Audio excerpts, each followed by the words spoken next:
This is One Sentence News, a daily podcast featuring 3 news stories with a sentence-long summary and 1 sentence of context apiece. I'm Colin Wright.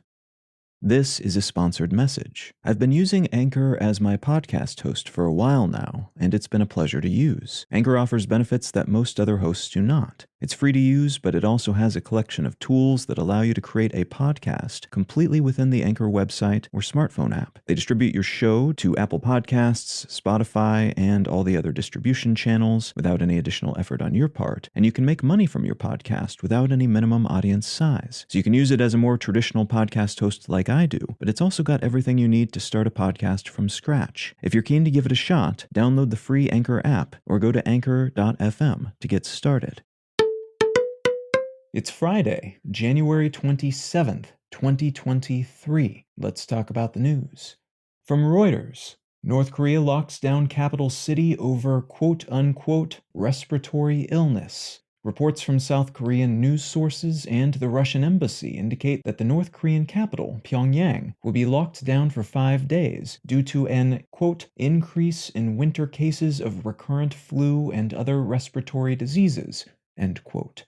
Based on past experience and the surge in COVID cases just across the border in China, where something like 80% of the population is thought to have been infected in the span of about a month, it's generally thought that these flus and other diseases are actually COVID. But because the North Korean government, which has turned down offers of foreign vaccines and other treatments for the disease, declared victory over the virus last year and wouldn't want to backtrack on that, and because it likely doesn't have the ability to conduct widespread testing to ascertain what they're facing in the first place, may never confirm this is the case, or the true scale of the issue they face.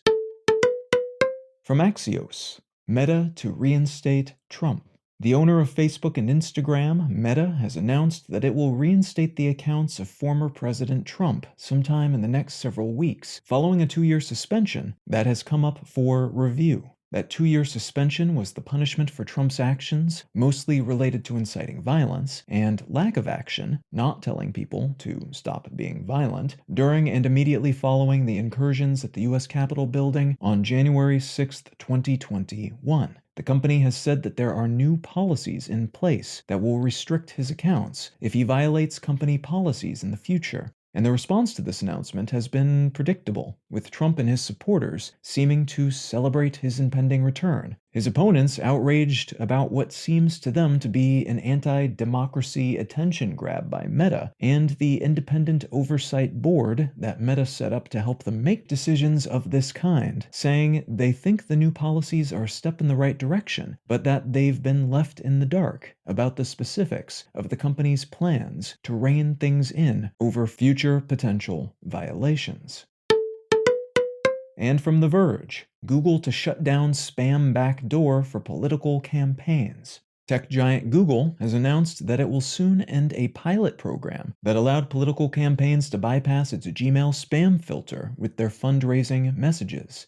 This program has been highly controversial, in part because people just really hate receiving spam messages, even and perhaps especially if those spam messages are from politicians wanting money. But it's likely going away because of Republican politicians who claimed and then sued over the claim that the company was biasing these filters against their campaign messaging while letting Democrats' emails through. A claim that the company has denied, saying that the Republicans didn't sign up for the program when given the option to do so, and that an FEC investigation into whether there was anti-Republican bias involved showed there was none. Google is in the process of trying to get that lawsuit dismissed, and political fundraising emails should, once more, return to spam filters when appropriate in the near future.